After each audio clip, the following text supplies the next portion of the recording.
Greetings, class. I'm filming this during week 9, having assessed your IRRs for this week, dealing with offender reentry.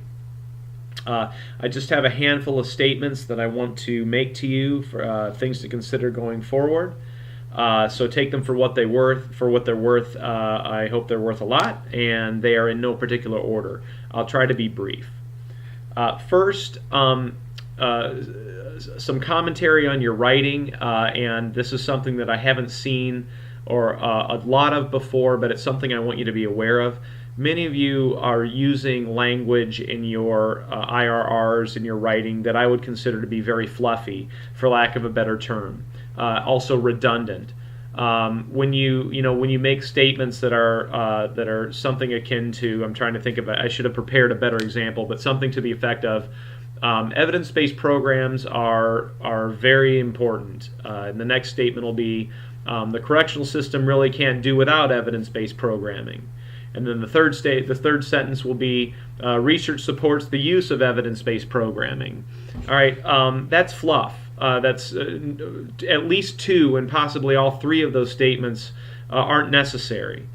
So please watch that in your writing going forward. It was fairly evident in many examples this week. So please review your IRR and see if you're guilty of that sort of thing. Many of you also simply, in my view, didn't go deep enough. If you're looking for some ways, even if you end up not receiving some feedback on your IRRs this week, some of you didn't go what I would consider to be going deep enough. Many of you made statements that were assumptive in nature. You were making assumptions, or you were making blanket statements.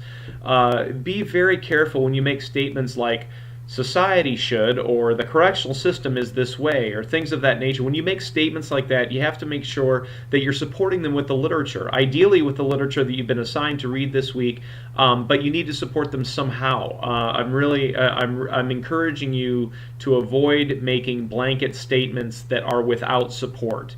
The reason for that is because I can ask, as I said before, any stranger on the street. I can ask for an opinion about something and they'll give it to me.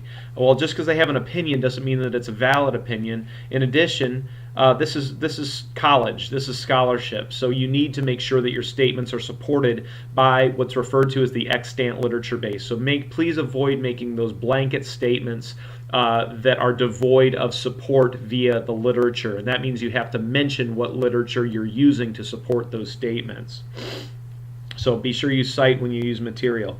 Again, if some of you don't get a lot of feedback on your IRRs, ask yourself if you went deep enough.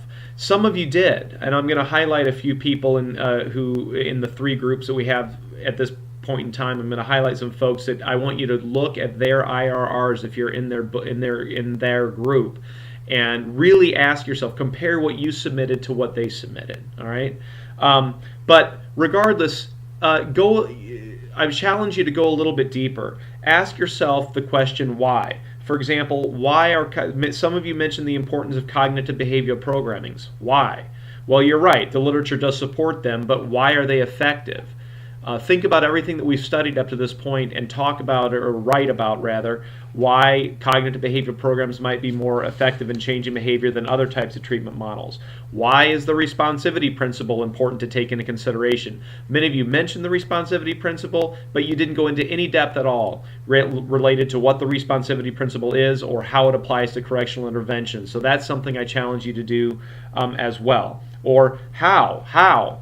Ask yourself how. How can agencies, how should agencies go about implementing the responsivity principle? That's another way you could approach that. So again, just overall, generally speaking, there was a failure in many people's cases to go, what I would consider to go deep enough when answering the question.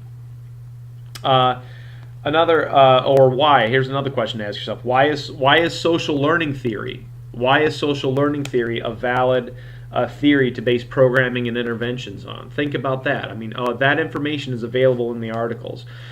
Getting back a little bit to some of the blanket statements that people were making. Some of you made statements that were that were very, again, the word is, you made assumptions, very broad-based assumptions about the condition of treatment and interventions and corrections.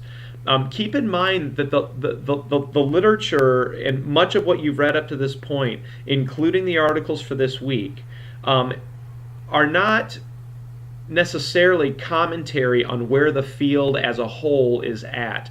Rather, these are articles, this is empirical research that studies and identifies what's ideal, what's most effective. And so just because you're reading aspects of treatment programs and aspects of interventions in these readings doesn't mean that's the way the field is right now. If it was, we would have a much more effective correctional treatment program or correctional program in general than we do.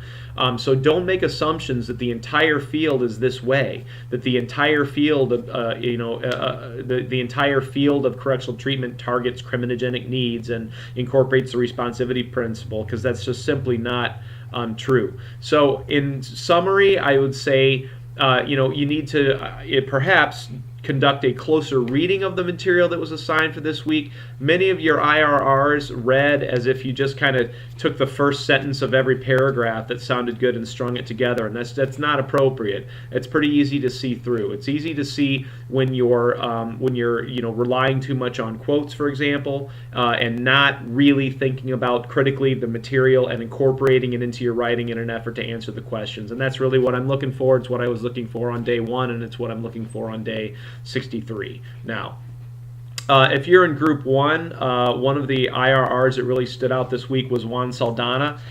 So Juan, keep up the good work, and those of you in his group would be wise to take a look at what he wrote and how he wrote it as a good example. Group 2, Catherine Tegetoff did a good job in that regard. So if you're in Group 2, take a look at that example. Catherine's in Group 3. Michael Thomas submitted a good IRR, as did Joni Hoffman, both of very good examples. So anyway, please take these comments as constructive, and please be reflective on what you've done so far and incorporate as best you can the suggestions that I've made here. And as always, please feel free to contact me via email, telephone, etc. if you have some specific questions. In addition, one last thing, accuracy is very important. I am paying attention still to spelling, grammar, coherency, etc. I don't know how else to more plainly state that. So if you have spelling and grammar and coherency and clarity issues in your writing, you lost points this week. All right, good luck going forward. Please make a concerted effort, especially now that you're in new groups, to make a concerted effort to offer one another constructive feedback that advances the discussion and that utilizes and reflects on the material. That's, again, what I was looking for in week 1 and what I'm still looking for this week. So good luck going forward. Take care, and I will, I'm sure, talk to you soon.